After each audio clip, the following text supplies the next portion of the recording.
தினம் ஒரு குணம் என்ற பகுதியில் உற்சாகத்தை பற்றி இன்னைக்கு பார்க்க போகிறோம். உற்சாகம் என்பது ஒரு டானிக் மாதிரி. உற்சாகத்தினுடைய இந்த உணர்வு இந்த மனித வாழ்க்கையில் நம்மை வழிநடத்தி செல்லக்கூடிய ஒரு முக்கியமான குணமாக இருக்குது. உற்சாகம் இல்லாத மனிதர் எவ்வளோதான் அவருடைய உடலில் வலிமை இருந்தால் கூட சின்ன விஷயங்களை கூட சரியாக செய்ய முடியறதில்ல. அதுவே உடல் பலம் கம்மியாக இருக்க மனிதர் கூட தன்னுடைய மனசில் இருக்கக்கூடிய உற்சாகத்தின் மூலமாக பெரிய பெரிய காரியங்களை கூட செஞ்சு முடிக்கிறாங்க. இந்த உற்சாகத்தை எப்படி அடையிறது? உற்சாகம் என்பது நம்முடைய மனதை பொறுத்தது தான்.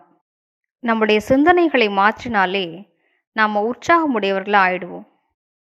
இவ்வளோ பெரிய காரியத்தை எப்படி செய்யறது? இப்படி நினச்ச உடனேவே நாம் பாதி சக்தியை இழந்துடுறோம். அப்போ அந்த வேலையை சரியாக செய்ய முடியறதில்ல. மாறாக, என்னால் ஏன் செய்ய முடியாது? எவ்வளோ பெரிய காரியமாக இருந்தா என்ன? நான் இதுக்கு முன்னால் எவ்வளோ காரியங்களை செஞ்சுருக்கிறேன். என்னால் கண்டிப்பாக செய்ய முடியும். என்னால் முடியாதுன்னா வேற யாரால் செய்ய முடியும்?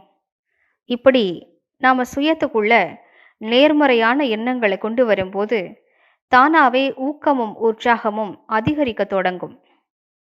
இப்படிப்பட்ட எண்ணங்களால் மனம் சக்தி அடையும் போது எப்படிப்பட்ட காரியத்தையும் நம்மளால் செஞ்சு முடிக்க முடியும்.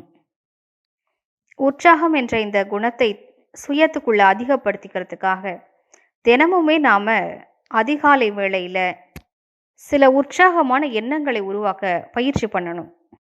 உதாரணத்துக்கு, நான் ரொம்ப சக்திசாலி, எனக்குள்ள நிறைய சக்தி இருக்கு, நான் சாதிக்கிறதுக்காகவே பிறந்திருக்கேன்.